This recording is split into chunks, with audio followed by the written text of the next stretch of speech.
يا أبا عبد الله يا أبا عبد الله.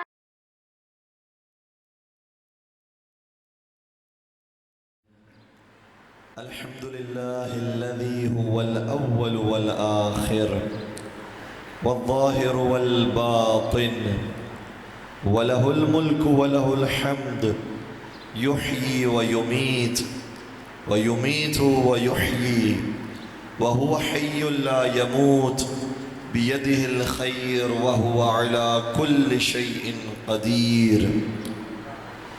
ثم الصلاة والسلام على النبي الأمي القرشي الهاشمي المكي المدني الأبتحي التهامي العبد المؤيد والرسول المسدد المصطفى الأمجد المحمود الأحمد حبيب إله العالمين سيدنا ومولانا أبي القاسم محمد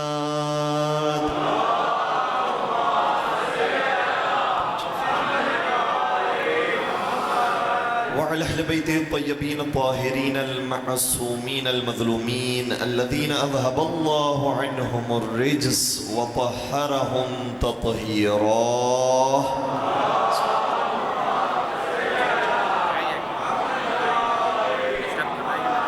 ولعنة الله على أعدائهم أجمعين.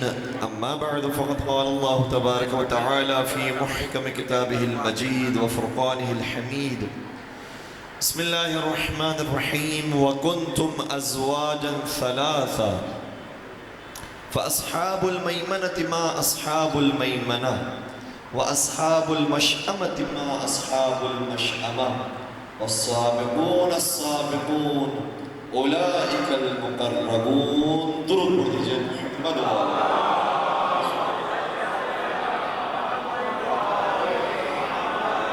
اگر طبیعت عمر گرانا گزرے تو تھوڑا تھوڑا سا قریب تشریف لے آئیے تاکہ بعد میں آنے والے ان کو آسانی بھی رہے اور ڈسٹربنس کا سبب بھی نہ بنے. ایک میں درود پڑھا رہا ہوں، درود کے سائے میں انشاءاللہ آگے آگے تشریف لائیے گا. بہت شکریہ. بر محمد و آل محمد صلوات.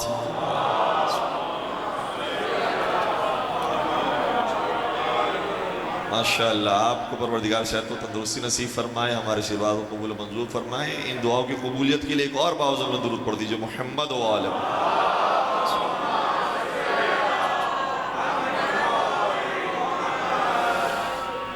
سورہ واقعہ کی مسلسل جن آیات کی تلاوت کا شرف حاصل کیا ہے اس میں 3 گروہ کا ذکر ہو رہا ہے. پہلا گروہ وہ ہے کہ جو جنتیوں کا گروہ ہے فَأَصْحَابُ الْمَيْمَنَةِ مَا أَصْحَابُ الْمَيْمَنَةِ، جو سیدھے ہاتھ والے ہیں ان کا کیا کہنا، وہ تو سیدھے ہاتھ والے ہیں. وَأَصْحَابُ الْمَشْأَمَةِ مَا أَصْحَابُ الْمَشْأَمَةِ، اور پھر جہنمیوں کا ذکر آ رہا ہے کہ جو بائیں ہاتھ والے ہیں وہ کتنے بدبخت ہیں، وہ بائیں ہاتھ والے ہیں. اچھا، یہاں پر جو لفظ استعمال ہوا ہے میمنہ اور مشأمہ، ظاہر سی بات ہے کہ قرآن کے ایک لفظ کے متعدد معنی ہوتے ہیں، 70 معنی بھی ہوتے ہیں. تو میمنہ کے 2 معنی کیے گئے ہیں.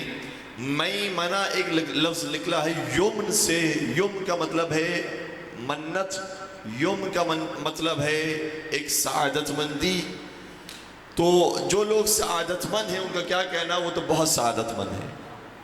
اور جو مشأمہ کا اس کے مقابلے مطلب کیا گیا وہ یہ بدبختی. مشأمہ نکلا ہے لفظ شوم سے، نحس سے، منحوسیت سے. تو جو منحوس ہو وہ تو بہت زیادہ منحوس ہے قیامت کے میدان میں. اسی طریقے سے اس کا ایک اور معنی بھی ہے، میمنہ کہا جاتا ہے سیدھے ہاتھ والوں کو. جو دستے یمین رکھتا ہے، سیدھا ہاتھ رکھتا ہے، اس کو میمنہ کہا جاتا ہے. اور جو الٹا ہاتھ رکھتا ہے اس کو مشأمہ کہا جاتا ہے. اسی لیے تاریخ کے اندر ہمیں جب ہم نقشہ دیکھتے ہیں تو مکہ معظمہ کی دائیں طرف یمن پڑتا ہے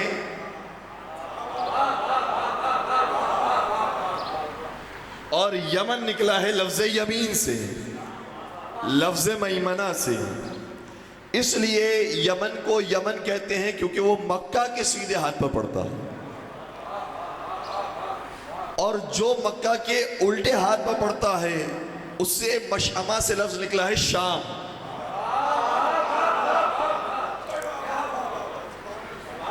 شام کو شام اس لیے کہا جاتا ہے کیونکہ وہ مکہ معظمہ کے الٹے ہاتھ پر پڑتا ہے، اور انشاءاللہ پروردگار ہمارا شمار دائیں ہاتھ والوں میں فرمائے۔ تو جو رائے حق پر ہیں ان کے لیے لفظ استعمال ہوا فاصحاب المشأمتی، جو دائیں ہاتھ والے ان کا کیا کہنا، وہ وہاں پر بھی دائیں ہاتھ والے ہوں گے یعنی سعادت مند ہوں گے، اور جو بائیں ہاتھ والے ہیں یعنی بائیں ہاتھ میں نامہ اعمال لینے والے ہیں وہ وہاں پر شقاوت مند ہوں گے۔ والسابقون السابقون اولئک المقربون، یہ جو تیسرا گروہ ہے یہ ان دونوں گروہوں کا سردار ہے، یہ ہر نیک عمل میں سبقت اختیار کرنے والے ہیں۔ کل ہم نے آپ کی خدمت بیان کرنے کی کوشش کی تھی کہ یہ ایمان کے اندر سبقت اختیار کرنے والے ہیں، یہ علم کے اندر سبقت اختیار کرنے والے ہیں، یہ شجاعت کے اندر سبقت اختیار کرنے والے ہیں، یہ سخاوت کے اندر سبقت اختیار کرنے والے ہیں، اور آج ہم جو بیان کرنے والے ہیں کہ یہ خدا کی اطاعت اور بندگی میں بھی سبقت اختیار کرنے والے ہیں۔ ان سے بڑھ کر کوئی اور عابد نہیں ہے، بلکہ امام زہری جو امام ابو حنیفہ اور امام مالک سے پہلے کے امام ہیں، اور برادران اہل سنت ان کی بہت زیادہ تعظیم کرتے ہیں، ان کو بہت تقدس اور مبارک نگاہ سے دیکھتے ہیں۔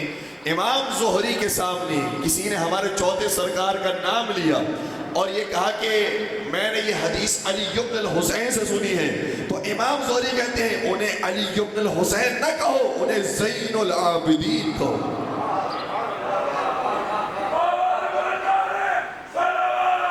اللہم صلی علی محمد وآل محمد عجل فرجہ، زین العابدین ہے۔ اور دیکھیں قرآن کریم کے اندر بھی جب شان بیان کی گئی ہے انبیاء کرام کی، تو ایک آیت اس طرح سے بیان کرتی ہے کہ وَجَعَلْنَاهُمْ أَئِمَّةً يَهْدُونَ بِأَمْرِنَا، ہم نے بعض انبیاء کو امام بنایا ہے۔ اچھا، امام جو آیت واضح سی ہے وہ حضرت ابراہیم کے بارے میں آئی ہے، اِنِّي جَاعِلُكَ لِلنَّاسِ إِمَامًا، اے ابراہیم ہم نے آپ کو اب امامت کا عہدہ بھی دے دیا۔ نبوت کا عہدہ تو پہلے ہی موجود تھا، خلعت، مقام خلعت بھی بعد میں مل گئی، یہ سارے مقامات مل گئے، لیکن ابراہیم علیہ السلام کو جو عہدہ سب سے آخر میں ملا ہے وہ امامت کا ہے۔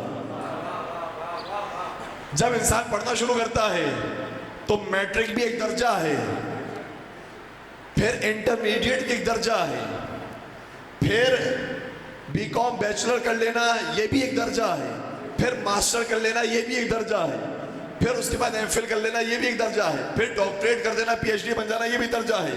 لیکن جب انسان اپنا تعارف کرواتا ہے تو یہ نہیں کہتا کہ میں وہ ہوں کہ جس نے میٹرک کیا ہوا ہے،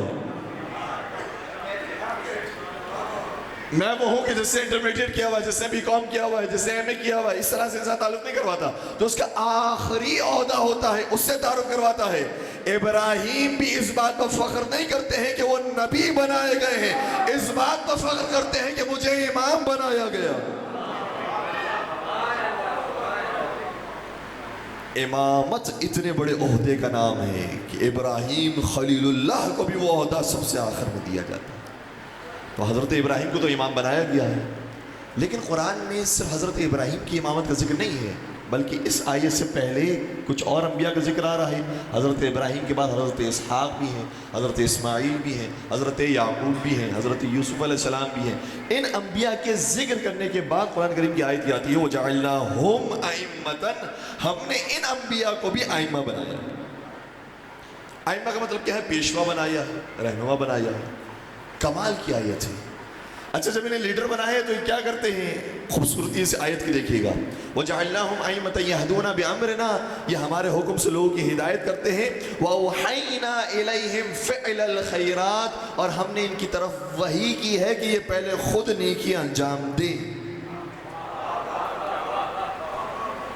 جو دوسروں کے لیے رول ماڈل بننا چاہتا ہے، رہبر بننا چاہتا ہے، اس کی ذمہ داری ہے کہ پہلے وہ خود نیک ہو۔ اور قرآن کریم کی ایک اور مقام پر آیت بھی ہے میرے ساتھ ساتھ، مشکل تو نہیں ہو رہی باتیں۔ سورہ صف کی ابتدائی آیت کے اندر ارشاد ہوتا ہے، دیکھیں مبلغین کے لیے بہت بڑا پیغام ہے، بالخصوص ہمارے لیے، ہماری کمیونٹی کے، ہمارے قبیلے کے لوگوں کے لیے۔ جو دوسروں کو نصیحت کرنے کے لیے نکلا ہے اس کی ذمہ داری بنتی ہے کہ سب سے پہلے خود وہ اس طرح کے اعمال کرنے والا ہو کہ لوگ بدون گفتگو اس کی خدمت میں عمل کرنے کے لیے آ جائیں۔ اس کی شان یہ ہونی چاہیے، یا ایھا الذین آمنوا لما تقولون ما لا تفعلون۔ قرآن یہ کہتا ہے اے صاحبان ایمان، میں کہوں گا اے صاحبان ایمان کا ترجمہ شاید مناسب نہیں، اس سے زیادہ مناسب ترجمہ یہ ہے کہ اے مبلغین کرام، لما تقولون ما لا تفعلون، تم وہ بات کیوں کہتے ہو جس پر خود عمل نہیں کرتے؟ کبر مقتا عند اللہ ان تقولوا ما لا تفعلون، خدا کو یہ بات بہت بری لگتی ہے کہ تم وہ کہو جس پر خود عمل نہیں کرتے۔ تو انبیاء کرام کی ذمہ داری ہے کہ پہلے وہ خود عمل کرنے والے ہوں، پھر تبلیغ کرنے والے ہوں۔ صحیح ہے، یہاں تک ہے میرے ساتھ ساتھ بات آ رہی ہے؟ انشاءاللہ سب بیدار ہوں گے۔ پھر آگے ارشاد ہوتا ہے وَأَوْحَيْنَا إِلَيْهِمْ فِعْلَ الْخَيْرَاتِ، سب سے پہلے تو یہ کہ خیرات کو خود انجام دینے والے ہوں، وَإِقَامَ الصَّلَاةِ، اور نماز خود قائم کرنے والے ہوں، وَإِيتَاءَ الزَّكَاةِ، اور خود زکوٰۃ دینے والے ہوں، وَكَانُوا لَنَا عَابِدِينَ، اور یہ سب ہمارے عابدین بندے، یہ سب عابدین ہیں۔ میں کہوں گا انبیاء کرام کا تعارف بیان ہو رہا ہے، توجہ رکھیے گا، انبیاء کرام کا تعارف بیان ہو رہا ہے۔ حضرت ابراہیم جیسا نبی، حضرت اسماعیل جیسا نبی، حضرت اسحاق جیسا نبی، حضرت یعقوب جیسا نبی، حضرت یوسف جیسا نبی، لیکن ان سب کی سب سے بڑی معراج یہ ہے کہ کانوا لنا عابدین، یہ ہمیں ہمارے عابدین بنتے ہیں۔ تو یہ سب عبادت کی انتہا پر پہنچنے کے بعد عابدین کا لقب پاتے ہیں، اور ہمارا سید سجاد وہ ہے جو زین العابدین کا لقب۔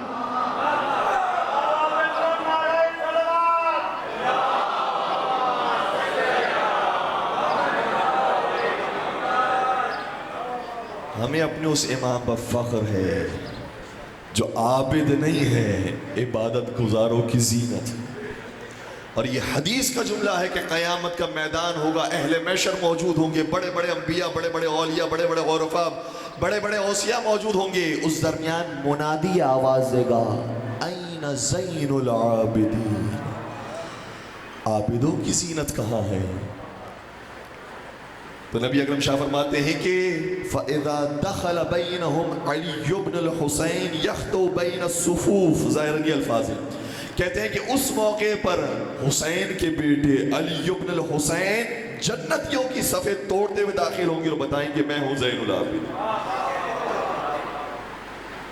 کسی نے سچ کہا تھا، گھر گھر میں مصلی کبھی آباد نہ ہوتے، گھر گھر میں مصلی کبھی آباد نہ ہوتے، دنیا میں اگر سید سجاد نہ ہوتے۔ مل کے مولا سید سجاد کی خوشنودی کے لیے درود پڑھ دیجئے محمد و آل محمد۔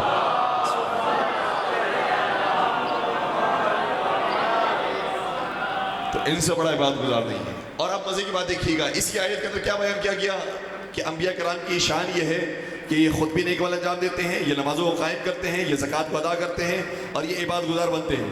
ہمارے آئمہ اطہار علیہ السلام کی خدمت میں جب ہم جاتے ہیں اور زیارت پیش کرتے ہیں، کسی بھی امام کی آپ خدمت میں چلے جائیے، میں پورے یقین کے ساتھ زیارت نامے دیکھنے کے بعد یہ جملہ آپ کی خدمت بیان کر رہا ہوں، آپ مولا حسین کی زیارت پر چلے جائیے، مولا علی کی زیارت پر چلے جائیے، امام رضا کی زیارت پر چلے جائیے، امام کاظمین کی زیارت پر چلے جائیے، کسی بھی امام کی زیارت پر جائیں گے آپ کو زیارت میں یہ جملہ کہنا پڑے گا، ہمارا امام وہ ہے کہ میں گواہی دیتا ہوں کہ اشہد انک قد اقمت الصلاۃ وآتیت الزکاۃ وَأَمَرْتَ بِالْمَعْرُوفِ وَنَهَيْتَ عَنِ الْمُنْكَرِ وَعَبَدْتَ اللَّهَ حَتَّى أَتَاكَ الْيَقِينَ۔ میں گواہی دیتا ہوں کہ میں جس کی زیارت پر آیا ہوں انہوں نے نماز کو قائم کیا ہے، زکوٰۃ کو ادا کیا ہے، امر بالمعروف کیا ہے، نہی عن المنکر کیا ہے، اور ایسی عبادت کی ہے کہ عبادت کرتے کرتے اس دنیا سے رخصت۔ یہ ہے ہمارے آئمہ۔ انبیاء کو آئمہ کے ساتھ رکھیں گے تو سمجھ میں آئیں گے آئمہ کیا ہیں۔ لوگوں نے جب آئمہ کو سمجھنے کی کوشش کی گئی تو خلافت سے سمجھنے کی کوشش کی کہ فلاں خلیفہ ہے، فلاں رہنما ہے، فلاں لیڈر ہے، اس کے مقابلے پر اس دور کے اندر امام کون ہے، اس طرح سے نہ سمجھے۔ اور میں آپ کی خدمت میں کچھ اور جملہ عرض کروں، اگر بیدار ہے تو ہے بیدار، اہل بیت کرام اور دنیا کے حکمرانوں میں فرق یہ ہے کہ ہم جن کو مانتے ہیں ان کو صرف مسلمانوں نے نہیں مانا ہے، ان کو ہندوؤں نے بھی مانا ہے۔ کتابیں لکھی ہیں امام حسین کے لیے کسی ہندو نے، کسی پنڈت نے، کسی راجہ نے کتابیں لکھی ہیں امام حسین کے لیے۔ عیسائیوں نے کتابیں لکھی ہیں مولا علی کے لیے۔ صوت العدالت الانسانیہ جارج جرداء کی کتاب ہے، مسلمان تو نہیں ہے لیکن ہمارے امام کے لیے کتاب لکھ رہا ہے اور کئی جلدوں پر اس کی کتابیں لکھی اور بہت ساری مثالیں موجود ہیں. تو ہم جن کو مانتے ہیں ان کی تعریف صرف مسلمانوں نے نہیں کی ہے، غیر مسلموں نے بھی کی ہے. ان کی تعریف یہودیوں نے بھی کی ہے، ان کی تعریف عیسائیوں نے بھی کی ہے، ان کی تعریف زرتشتیوں نے بھی کی ہے، ان کی تعریف ہندوؤں نے بھی کی ہے. تو ہمارے اماموں کی شان یہ ہے کہ ان کی تعریف سب کرنے والے ہیں. ہر ایک نے اہل بیت کی تعریف کی ہے، لیکن جو اہل بیت کے مقابلے پر حکمران ملے ہیں ان کی تعریف بھی کرنے والے ملیں گے، لیکن کوئی نہیں ملے گا سوائے مسلمانوں کے.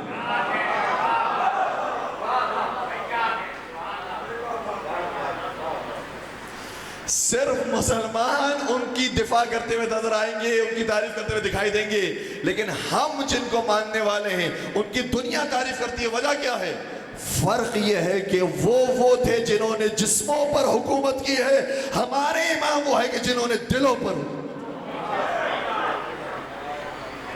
اور کسی نے سوال کیا تھا کہ ارے ان کی زندگیوں میں ہم نے ظلم و ستم کر کے ہم تھک گئے، ان کی قبروں کے نشان مٹا کر ہم تھک گئے، ہم ختم ہو گئے، ہمارے آبا و اجداد ختم ہو گئے، لیکن ان کی زیارتوں پر زائرین کا رش ختم نہیں ہوا. آج بھی لوگ آتے ہیں تو ان کی زیارت پر جاتے ہیں. ان کی زندگی مظلومیت کے اندر گزری لیکن زیارت کرنے کے لیے ان کے پاس آتے ہیں.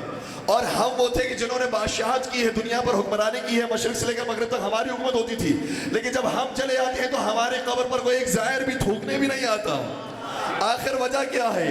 تو وجہ کسی نے بیان کی، کہا آپ نے حکومت کی تھی لیکن جسموں پر حکومت کی تھی، اور انہوں نے حکومت نہیں کی تھی لیکن حکومت کی تھی تو دلوں پر.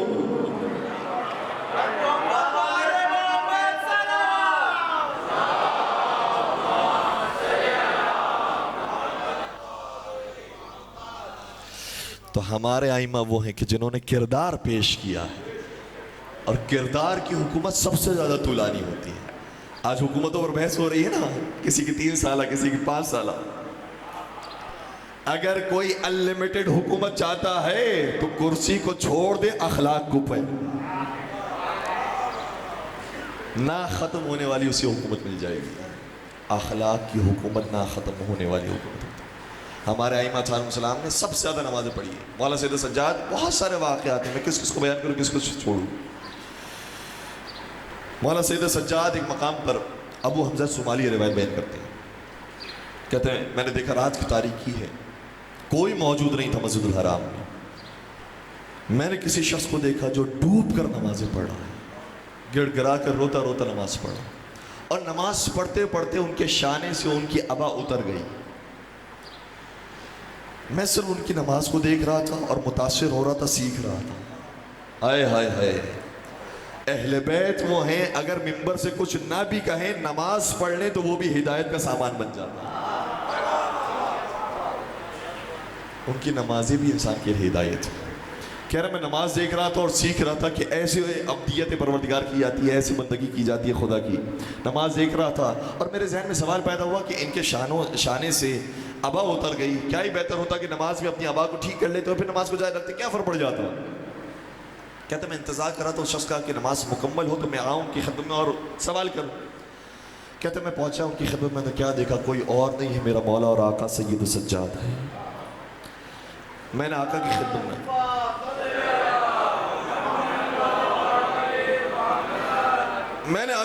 آ کر سوال کیا کہ آقا آپ کی نمازوں نے مجھے بہت متاثر کیا، لیکن ایک سوال میرے ذہن میں آ رہا ہے کہ آقا جب آپ کے دوش مبارک سے ابا اتر گئی تھی تو آپ نے اس ابا کو ٹھیک کیوں نہیں کر لیا، کیوں نہیں پہن لیا، اس کے بعد نماز کو کیوں نہیں جاری کیا. اب امام کا جواب سنیے گا. امام فرماتے ہیں کیا تجھے نہیں معلوم کہ میں کس ذات کے سامنے کھڑا تھا؟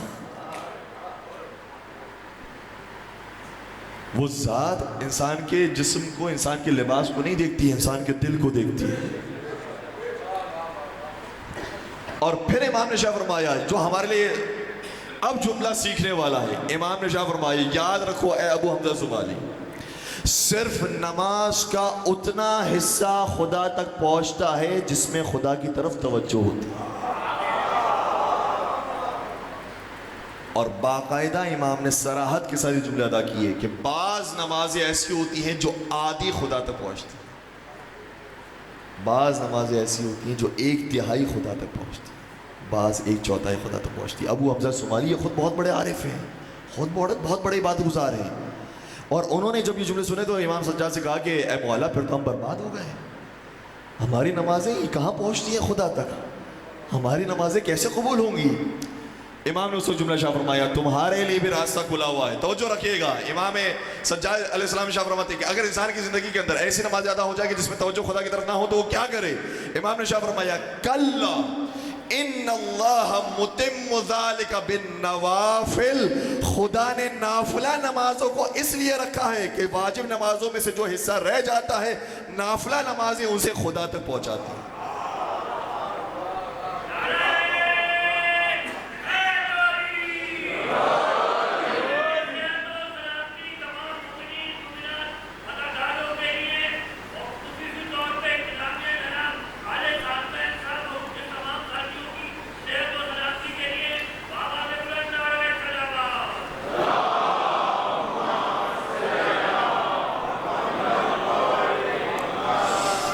تو مولا سید سجاد کی نمازیں ایسی ہیں کہ ابابی دوش مبارک سے گر جائے اٹھاتے نہیں ہیں۔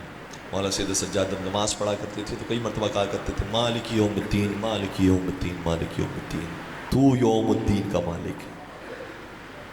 یہ سب ہمیں سکھانے کے لیے۔ پھر مولا سید سجاد کی دعائیں ابو حمزہ سمالی دیکھیں تو کمال ہے۔ مناجات 15 دیکھیں جو کتاب مفاد الجنان کے اندر موجود ہے، معرکۃ الآرا یہ مناجات ہے، یہ سب کی سب مولا سید سجاد کی دعائیں۔ کل ہماری گفتگو امام صادق کے حوالے سے کسی حد تک بیان ہوئی تھی، آج امام سجاد کا ذکر ہوا، اور ان ہستیوں کا ذکر ہوتے رہنا چاہیے۔ ہمارے بہت سارے نوجوان ان ائمہ سے اتنے واقف نہیں ہیں، بیان ہونا چاہیے کہ انہوں نے اپنی زندگی کے اندر کیا کیا ہے۔ اور پھر کمال یہ ہے کہ وہ جو عبادتوں کی معراج پر فائز تھا، جب ان کی شہادت ہو گئی تو دنیا والوں کو پتا چلا کہ کتنے ہی مدینے والے ایسے تھے کہ جن کے چولہے جلا کرتے تھے تو امام سجاد کی وجہ سے۔ معاشی زندگی میں بھی اتنے مضبوط تھے، اور ایک روایت ہی کہتی ہے کہ ایک باغ کے اندر میرے مولا کے 500 کھجور کے درخت تھے۔ ایک درخت بھی انسان کے لیے ہو تو بہت کافی ہو جاتا ہے معاشی زندگی گزارنے کے لیے۔ 500 کھجور کے درخت تھے، لیکن خود کے لیے استعمال نہیں کرتے تھے، دوسروں کے گھر چلا کرتے تھے ان کھجوروں کے درخت سے۔ اور پھر روایت یہ کہتی ہے کہ ہر کھجور کے درخت کے پاس جاتے تھے اور 2 رکعت نماز پڑھا کرتے تھے۔ اچھا 2 رکعت نماز پڑھیں گے 500 کھجور کے درخت کے پاس تو کتنی نمازیں بنیں گی؟ کتنی رکعتیں؟ 1000 رکعت۔ اتنے تو بیدار ہے نا کہ 500 درخت کے پاس اگر 2 رکعت نماز پڑھی جائے تو کتنی رکعتیں بنتی ہیں؟ 1000 رکعت نمازیں۔ 1000 رکعت نماز اس طریقے سے صرف باغ میں پڑھا کرتے تھے۔ جو ہم سنتے ہیں نا کہ 1000 رکعت نماز پڑھا کرتے تھے تو شاید ذہن کے اندر یہ خیال آتا ہے کہ واجب نمازیں بھی اس کے اندر شامل ہوں گی، نماز شب بھی اس کے اندر شامل ہوگی، نافلہ نمازیں بھی اس کے اندر شامل ہوگی۔ ارے ان نمازوں کو تو آپ ہٹا دیجئے، صرف 500 کھجور کے درخت کے پاس 1000 رکعت نماز۔ اچھا اس روایت نے ہمارا ایک اور مسئلہ بھی حل کر دیا۔ میں کہوں گا اے مولا سید سجاد، اگر نمازیں ادا کرتی ہیں تو 500 درخت ہیں، آپ کو بھی معلوم ہے، مسجد میں چلے جائیے، مسجد میں بیٹھ کر ادا کر لیجیے۔ توجہ رکھیے گا، ایک نقطے کی طرف لے جانا چاہ رہا ہوں، ہے بیدار؟ 500 درخت ہیں، اگر انسان کو معلوم ہو تو کیا ضرورت ہے کہ ہر درخت کے پاس جائے 2 رکعت نماز پڑھ دو؟ مسجد کے اندر چلے جائیے، ایک ساتھ 1000 رکعت نماز پڑھ لیجئے۔ وہی بات ہے کہ مسجد کے اندر بلکہ شاید جانے کے ساتھ بظاہر ایسا لگتا ہے کہ زیادہ ملے گا۔ 1000 رکعت نماز پڑھ لیجئے کہ میں نے شکرانے کے طور پر 1000 رکعت نماز پڑھ لی۔ گھر کے اندر بیت الشرف کے اندر بیٹھ کر نماز پڑھ لیجئے، کافی ہے۔ نہیں، مولا سید سجاد نے درس دیا ہے کہ خدا نے جب نعمت دی ہو تو اسی نعمت کے قریب جا کر شکرانے کے سجدے کیا کرو۔ کچھ بزرگان پہنچ گئے، کچھ جوانوں کو پہنچانا ہے۔ اب سمجھ میں آیا کہ جب ہم مولا حسین کے روضے پر جاتے ہیں اور سجدہ کرتے ہیں تو سجدہ مولا حسین کو نہیں ہوتا ہے، ہوتا خدا کو ہے، لیکن نعمت حسین ہے اس لیے نعمت کے قریب پہنچ کر سجدہ کرتے ہیں۔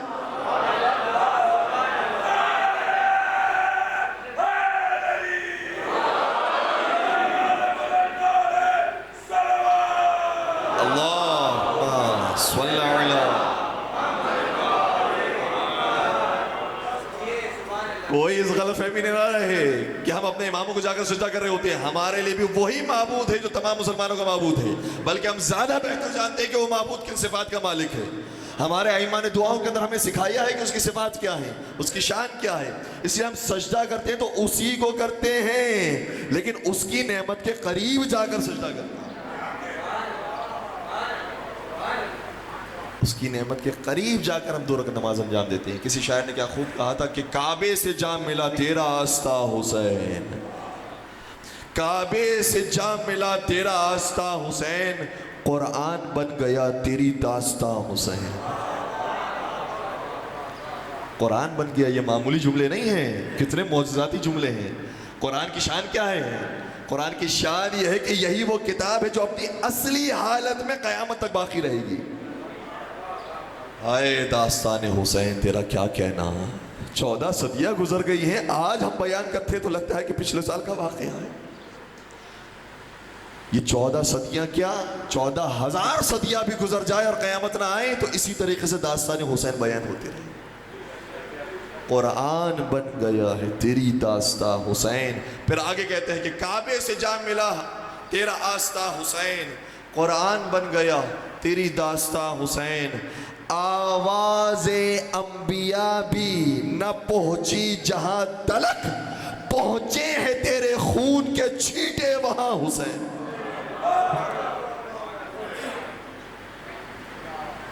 پہنچے ہیں تیرے خون کے چھینٹے وہاں حسین. ہائے ہائے حسین، آپ نے نماز کو بچایا، آپ نے پورے دین کو بچایا ہے.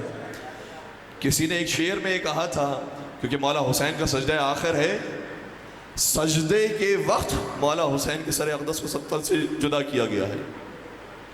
تو کسی نے ایک شعر پڑھا تھا کہ اے حسین آپ نے سجدہ بچا لیا. خواب میں امام تشریف لائے کہ میں نے سجدہ نہیں بچایا ہے، میں نے پورا دین بچا لیا. ان الحسین مصباح الہدی و سفینۃ النجاہ. حسین آپ ہدایت کا چراغ ہیں، آپ نجات کی کشتی ہیں. اور مولا حسین نے شب عاشور مانگی تھی تو یہ کہہ کر مانگی تھی، انہ یعلم انی احب الصلاۃ لہ و تلاوۃ کتابی. میرا پروردگار جانتا ہے کہ مجھے نماز سے اور قرآن کریم سے کتنا عشق ہے. اور قرآن کا بھی عجیب رشتہ ہے. میرے مولا شاہ فرماتے ہیں، مولا متقیان حضرت امیر کائنات حضرت علی ابن ابی طالب صلی اللہ علیہ وسلم شاہ فرماتے ہیں،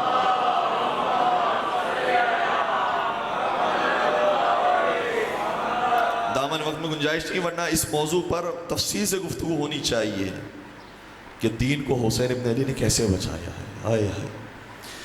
میرا مولا شاہ فرماتے ہیں کہ قرآن اور نماز دونوں کو انجام دیا کرو. اس لیے کیونکہ جب تم قرآن پڑھتے ہو تو خدا تم سے بات کرتا ہے، اور جب تم نماز پڑھتے ہو تو تم خدا سے بات کرتے ہو. آئے ہائے. میرے مولا نے شب عاشور قرآن اور نماز کے لیے بطور خاص بیان کیا ہے کہ میں نے یہ رات اس مقصد کے لیے مانگی، اور پھر اس مقصد کے لیے بھی کہ 9 محرم کو تو حر یزیدی لشکر کے اندر موجود ہے، 10 محرم کی تاریخ آئی تو حر حسینی لشکر کا سپاہی بن گیا. یہ اپنے لیے رات نہیں مانگی ہے، یہ ہر آنے والے حر کے لیے رات مانگی ہے. تمہارے لیے ابھی وقت موجود ہے، بس عزادار ہو. میں آپ کو لے کر آ گیا کربلا تک. کربلا میں محرم کے دن آنے والوں میں سب سے بڑا نام جناب حر کا ہے. لیکن کربلا سے پہلے بھی ایک اور سپاہی ہے کہ جس کو بلایا گیا ہے. بہت سے تو ایسے تھے کہ جو مولا کے ساتھ یا مدینہ سے ہیں یا مکہ سے ہیں یا کسی نہ کسی راستے سے ہیں. خود کربلا آنے کے بعد آنے والے آپ کو نہیں ملیں گے سوائے 2 مشہور ناموں کے. ایک حر کا نام ہے اور ایک حبیب ابن مظاہر کا. حبیب ابن مظاہر، اے حبیب آپ نے لفظ صحابی کی لاج رکھ لی، آپ نے صحابیت کی لاج رکھی اور بتا دیا ہے کہ صحابی وہ نہیں ہوتا جو عمر میں بڑا ہوتا ہے، صحابی وہ ہوتا ہے جو اپنے وقت کے امام کے پیچھے ہوتا ہے. اے حبیب، اور آپ نے اس لفظ کی بھی بڑی خوب راز رکھی ہے. مولا حسین کے انصار کے اندر دوست بہت تھے، سبھی دوست تھے، لیکن جس کا نام ہی دوست ہو اسے حبیب کہا جاتا. جس کا نام ہی دوست ہو اسے حبیب کہا جاتا. اور پھر میرے مولا نے جب خط لکھا ہے حبیب ابن مظاہر کو تو یہ کہہ کر لکھا کہ میں خط لکھ رہا ہوں تو رجل فقیہ حبیب ابن مظاہر. فقیہ کا لفظ بعد میں ادا کیا ہے، پہلے کون سا لفظ ہے؟ پہلے کہا رجل. اے حبیب تم حسین کی جانب سے رجل ہو. جو بحث کرتے ہیں کہ حبیب ابن مظاہر کا مقام کیا ہے وہ جان لیں کہ نبی نے کسی اور کو رجل نہیں کہا تھا، صرف اپنے زمانے میں علی کو رجل کہا تھا۔ جو مقام نبی کی نگاہ میں علی کا تھا گویا وہی مقام حسین کی نگاہ میں حبیب کا تھا۔ رجل الفقی حبیب ابن مظاہر۔ اور مجھے کہنے دیجئے شاید خط کے اندر جملہ یہ ادا کیا ہوگا، اے حبیب میں تجھے خط نہیں لکھ رہا بلکہ من الغریب الی الحبیب، ایک غریب ایک حبیب کو خط لکھ رہا، ایک غریب ایک حبیب کو خط لکھ رہا۔ حبیب تم کہاں ہو؟ تمہیں معلوم نہیں نواز رسول فوج اشقیہ میں گھر گیا ہے، کیا اپنے غریب امام کی مدد کو نہیں آؤ گے؟ حالات بڑے سنگین تھے، بیوی کو معلوم ہو گیا، بیوی نے کہا کس کا خط آیا ہے؟ کہا حسین کا خط آیا ہے۔ کہا حسین کا خط آیا ہے، پھر لکھا کیا ہے؟ کہا مدد کے لیے بلایا ہے، میں سوچ رہا ہوں جاؤ یا نہ جاؤ۔ کہا اے حبیب اگر تو نہیں جاتا اپنی تلوار مجھے دے دے، اپنی زرہ مجھے دے دے، میں زہرا کے لال کی مدد کو نہیں لکھ لوں گی۔ حبیب کہتا ہے میں تیرا امتحان لینا چاہ رہا تھا، کوفی کے حالات ایسے سنگین ہو گئے ہیں، مجھے نہیں معلوم کہ تو بھی کوفی تو نہیں بن گئی ہے، اگر تیری یہ محبت ہے تیرا یہ عشق ہے میں جانے کے لیے تیار ہوں، میرے لیے سامان سفر لے کر آ، میرے لیے تلوار لے کر آ، میرے لیے زرہ لے کر آ، میرے لیے سامان لے کر آ، میں جانے کے لیے تیار ہوں۔ حبیب کی زوجہ نے سامان پیش کیا لیکن ایک بات ایک نصیحت کی کہ جب جانا نا میرے مولا کی خدمت میں اپنا سلام بعد میں پیش کرنا، پہلے اس کنیز کا سلام۔ اے مولا آج کے عاشق، آج کے غلام اور کنیز بھی آپ کی خدمت میں سلام پیش کریں۔ بس حبیب ابن مظاہر جانے کے لیے تیار ہوئے، رات کی تاریکی کا انتظار کیا، اپنے قاصد کو روانہ کیا، فلاں مقام پر گھوڑے لے کے پہنچ جانا، میں آؤں گا اور ضرور آؤں گا۔ حبیب ابن مظاہر نے غلام کو بھیج دیا تھا لیکن آنے میں کچھ تاخیر ہو گئی۔ حبیب کہتے جیسے میں قریب پہنچا تو میرا غلام گھوڑے سے مخاطب کر رہا تھا، اے گھوڑے تو پریشان نہ ہو، اگر میرا آقا نہیں آیا میں خود تجھ پر سوار ہو کر رسول کے نواسے کی مدد کو چاہتا۔ میں نے دل میں سوچا اے امام آپ پر کیا وقت آ گیا ہے؟ آقا زادے تو آقا زادے، اب غلام بھی آپ کی مدد کے لیے آمادہ۔ بس عزادار ہو، جناب حبیب ابن مظاہر تیار ہوئے، اپنے غلام کو ساتھ لیا، پہنچے کربلا کی طرف۔ جب کربلا کی طرف کوئی آتا تھا شہزادیوں کا دل گھبرا جاتا تھا، اب 1000 کا دستہ آیا ہے، اب 3000 کا دستہ آیا ہے، اب 5000 کا دستہ آیا ہے، اب ابن زیاد کی طرف سے بھیجا ہوا شبر کا قافلہ آیا ہے، اب خولی کا قافلہ آیا ہے، اب حسین ابن نمیر کا قافلہ آیا ہے، اب سلار ابن انس کا قافلہ آیا ہے۔ بی بی کا دل ڈہل جاتا تھا، ارے ایک بھی کافی ہے، ارے 10 بھی کافی ہے، 100 بھی کافی، یہ ہزاروں کا لشکر آ گیا میرے حسین کو مار۔ کوئی تو آئے جو میرے حسین کی مدد کے لیے آئے، لیکن اب آنے والے کو کیا دیکھا؟ یہ یزیدی لشکر کی طرف نہیں جاتا، یہ ہمارے لشکر کی طرف آ رہا ہے۔ ارے یہ ہے تو کون ہے؟ ذرا فضہ معلوم تو کرو، اس کو کیا کہا جاتا ہے، اس کا نام کیا ہے؟ فضہ معلوم کر کے آئے، بتایا آپ کے بھائی حسین کا بچپن کا دوست حبیب آیا ہے۔ بی بی نے جیسے حبیب کے نام کو سنا کہا جا کر میرا سلام پہنچا۔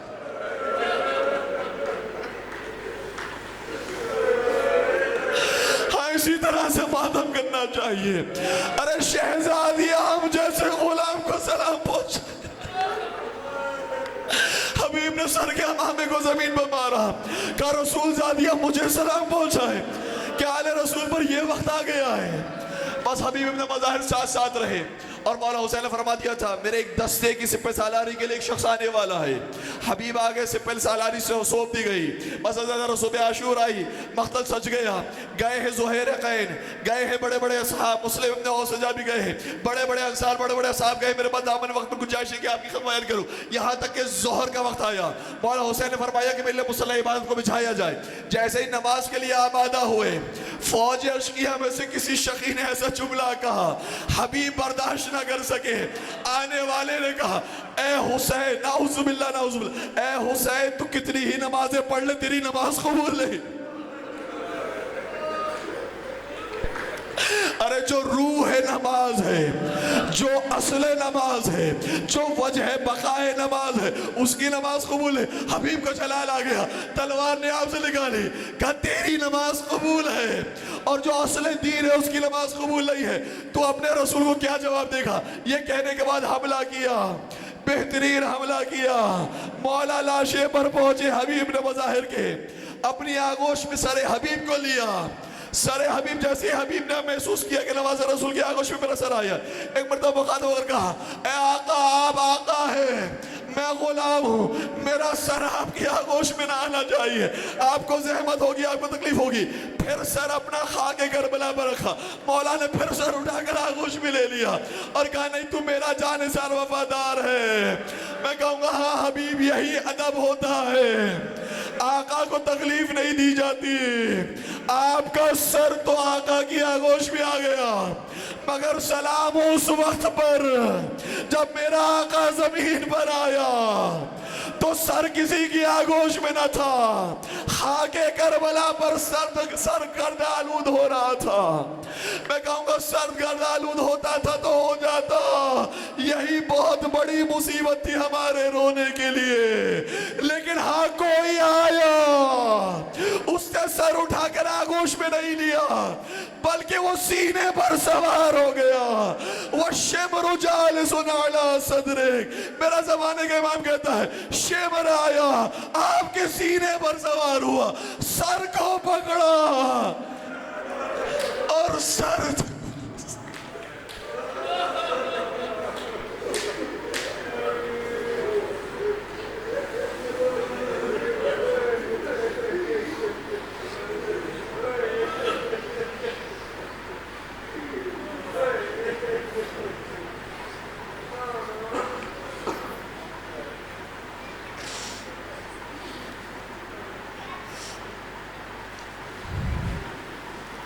الا ولعنۃ اللہ علی القوم الظالمین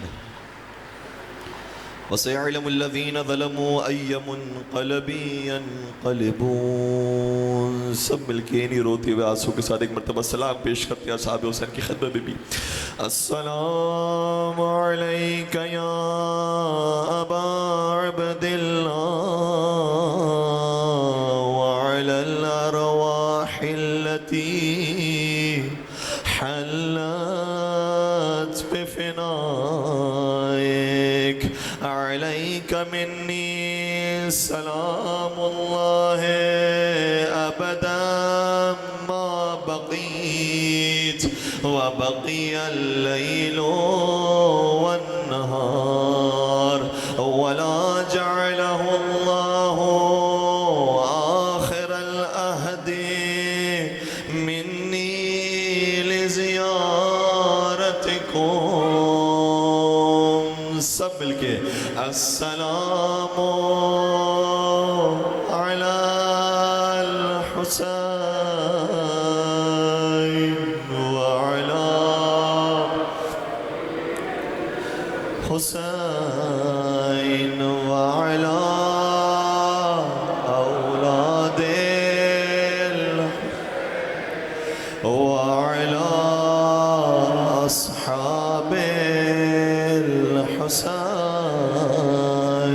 ماشاءاللہ، اسلام کے صدقے میں پروردگار ہم سب کو زیارت کربلا مولا نصیب فرما، چاردہ معصومین کی زیارتوں سے مشرف فرما، اس فرض شہزا کے صدقے میں تمام حاضرین مجلس کی جائے شرعی حاجات کو پورا فرما، بے روزگار مومنین کو رزق حلال عطا فرما، بے اولاد مومنین کو اولاد صالحہ نصیب فرما، تمام مریضوں کو شفا کاملہ عاجلہ نصیب فرما، تمام عزا خانوں کی، تمام مساجد کی، تمام مقامات مقدسات کی، بالخصوص اس عزا خانے کی حفاظت فرما، بانیان مجلس کی نیک توفیقات میں اضافہ فرما، پالنے والے کوئی غم نہ دینا سوائے غم امام حسین علیہ السلام کے، اور تمام مظالم سے انتقام کے لیے اپنی آخری حجت امام عصر والزمان کے ظہور میں تعجیل فرما، ہمیں ان کے اعوان و انصار عاشقین و محبین میں شمار فرما۔